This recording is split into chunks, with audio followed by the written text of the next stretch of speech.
Yes, sir. Yeah. How are you? Good. All right.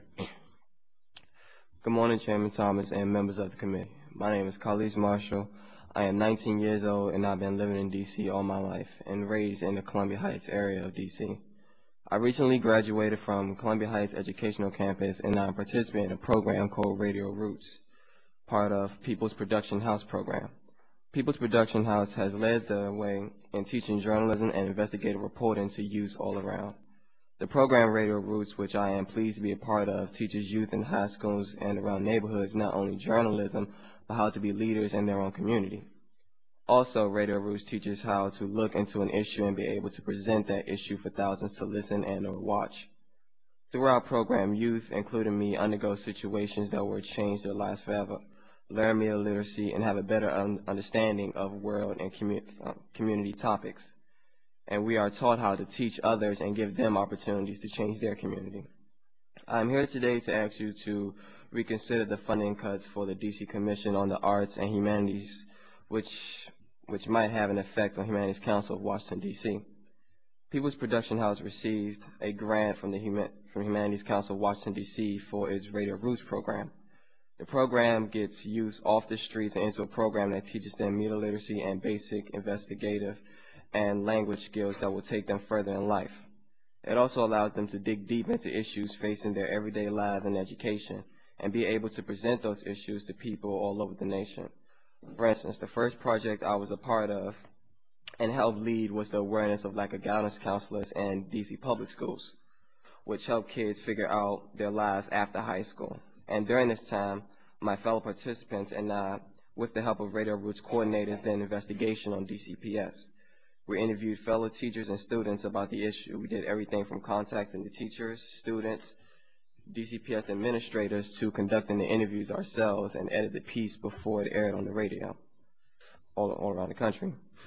One of our contacts happened to be DCPS former Chancellor Michelle Rhee. We interviewed her for about 30 minutes. Honestly, we realized that guidance counselors was not a priority for DCPS since some high schools have one guidance counselor per 650 students. We realized the schools cared about increasing graduation rate, but don't have the ability to really help students prepare for their post-high school lives. Another experience I will never forget was when Michelle Rhee was stepping down as chancellor. That very morning, I had got a phone call from my mentor telling me about the press conference and how it would be excellent for our piece. So I went to the hotel where the press conference was being held, and when I walked in, I never forgot the feeling of actually being part of Radio Rootz and being surrounded by press and journalists who have done this work for years. I looked around the room and literally said, wow, I'm the only youth here. And after that conference, I had a discussion with reporters and journalists that covered the conference.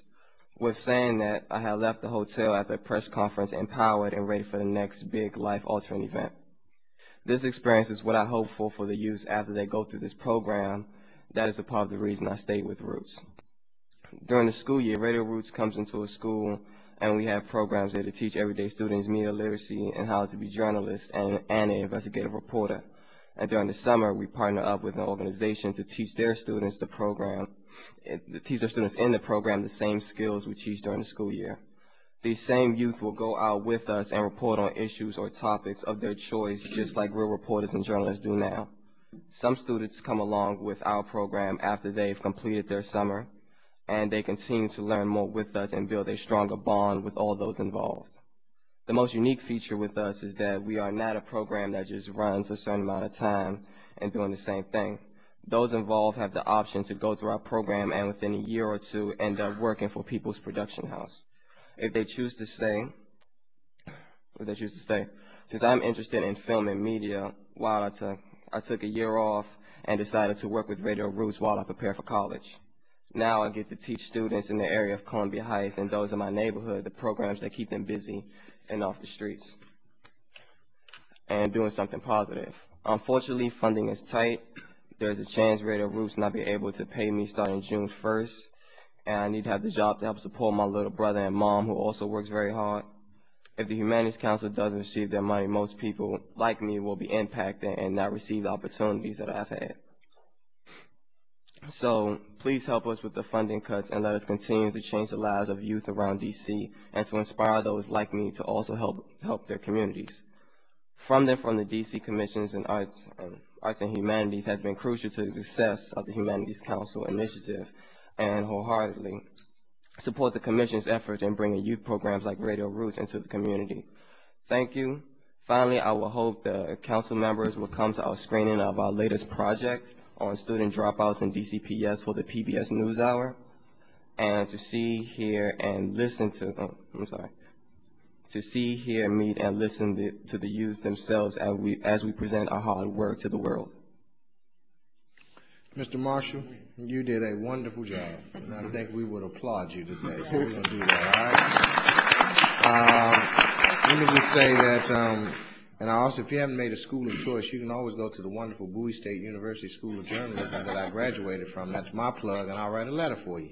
So if you want to go there, you let me know, and I'll do my part. So also, you didn't tell us when this filming is going to be that you spoke of? The screening? PBS. It's going to be in a month or two, and we're trying to put it at the museum. Okay. So the screening will be there. But so you haven't determined the final details?